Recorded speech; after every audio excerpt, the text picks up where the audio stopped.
All right, everybody, so welcome back to the weekly fishing report. If you're new here, what that is every week I break down what the fish are doing on my home lakes here in northern Alabama. You can kind of mimic that, all around the country. It just kind of depends. But, either way, let's jump into it. The big question is, where are the fish? What are the fish doing? Typical summertime pattern.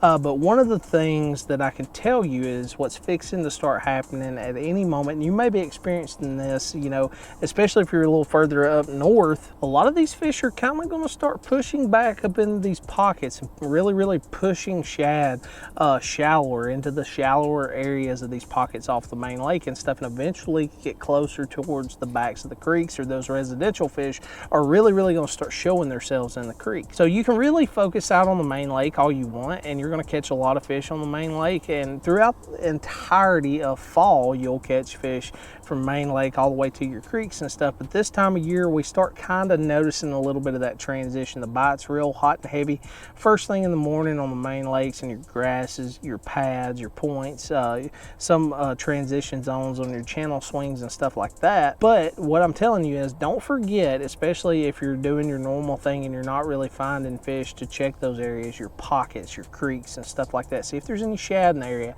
Is there any surface activity? Do you see any brim or anything like that? And it can really lead you to like a really good bite that day. One of the main things that I want to bring up is, when you're dealing with your presentations on these baits, is number one, speed. You want to move these baits fast. We're talking 93-degree water temps where I'm at, so that water's really hot. A lot of these fish are moving quickly, so burning these baits and integrating pauses and having just like little tweaks to your bait is going to cause a lot more reaction strikes. Now another thing is really kind of chilling these baits out. So what do you mean? You may be thinking like, well dude, you just told us to move it like real fast, real crazy and all that. A lot of times that's good, but sometimes these fish get so pressured they forget that these baits that you're using, that you're typically running wide open, maybe like a speed worm, you're really, reeling that bait and popping it and stuff like that.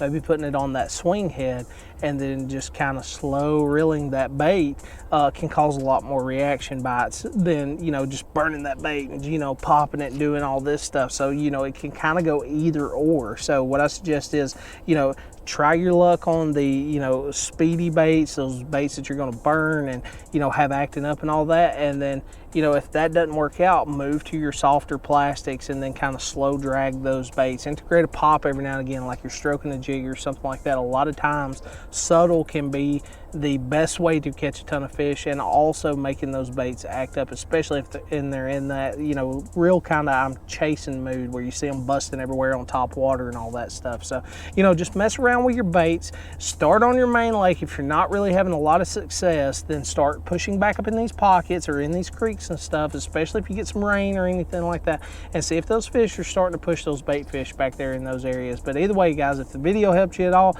make sure to hit that thumbs up button. It helps me out a ton. Subscribe down below.